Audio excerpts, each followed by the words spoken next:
விஜய் பரப்புரையில் 41 பேர் உயிரிழந்த சம்பவம் தொடர்பாக ஆதவ் அர்ஜுனாவிடம் முக்கிய ஆதாரத்தை கேட்டு கரூர் போலீசார் வந்துள்ளனர். இதனையடுத்து ஆதவ் அர்ஜுனா தற்போது வழக்கறிஞருடன் ஆலோசனை மேற்கொண்டு வருகிறார். என்ன விவரம் என பார்க்கலாம்.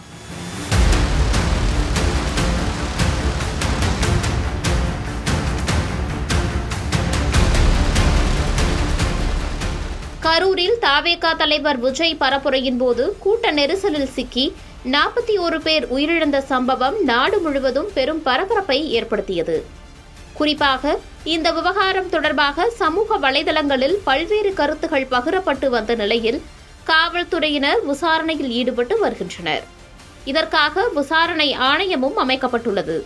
மேலும் தவேக பொதுச் செயலாளர் ஆனந்த் மற்றும் இணை பொதுச் செயலாளர் நிர்மல்குமார், கரூர் மாவட்ட செயலாளர் மதியழகன் உள்ளிட்டோர் மீது 5 பிரிவுகளின் கீழ் வழக்கு பதிவு செய்துள்ளனர்.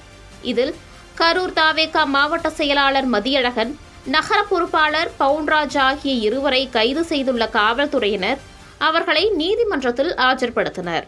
அவர்கள் இருவரையும் 14ஆம் தேதி வரை நீதிமன்ற காவலில் சிறையில் அடைக்க கரூர் மாவட்ட குற்றவியல் நீதிமன்றம் உத்தரவிட்டது. இதற்கிடையே தவேக தேர்தல் மேலாண்மை பொதுச் செயலாளர் ஆதவ் அர்ஜுனா நேற்று தனது எக்ஸ் வலைதளத்தில் கருத்தொன்றை பதிவிட்டு டெலீட் செய்தார். இது ஸ்கிரீன்ஷாட் எடுக்கப்பட்டு சமூக வலைதளங்கள் முழுவதும் பரவி சர்ச்சையானது. இது தொடர்பாக காவல் ஆணையர் அலுவலகத்தில் வழக்கறிஞர் ஒருவர் அளிக்கப்பட்ட புகார் தொடர்பாக சென்னை சைபர் கிரைம் போலீசார் ஆதவ் அர்ஜுனா மீது வழக்கு பதிவு செய்து சட்ட நிபுணர்களின் ஆலோசனையை நாடியுள்ளனர். இந்த நிலையில் கரூர் போலீசார் போயஸ் கார்டனில் உள்ள ஆதவ் அர்ஜுனாவின் அலுவலகத்திற்கு கடிதம் கொடுத்துவிட்டு சென்றுள்ளனர். குறிப்பாக அந்த கடிதத்தில் கரூர் தேர்தல் பரப்புரையின் போது எடுக்கப்பட்ட வீடியோ காட்சிகள் மற்றும் சிசிடிவி காட்சிகளை கேட்டு கடிதத்தில் குறிப்பிடப்பட்டிருந்தது. ஆதவ் அர்ஜுனா தனியாக ஐடி விங் நடத்தி வருகிறார் மற்றும் விஜய் சென்ற கேரவனில் சிசிடிவி கேமராக்கள் உள்ளதால் அது தொடர்பான வீடியோக்களையும் காட்சிகளையும் கேட்டுள்ளனர்.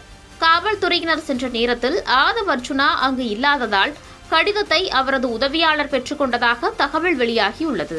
மேலும் தவேக ஐடி விங், தொலைக்காட்சி சேனல், யூடியூபர், தனிநபரால் அன்று எடுக்கப்பட்டுள்ள வீடியோ காட்சிகளை கேட்டு கடிதம் கொடுத்து வருகின்றனர் போலீசார்.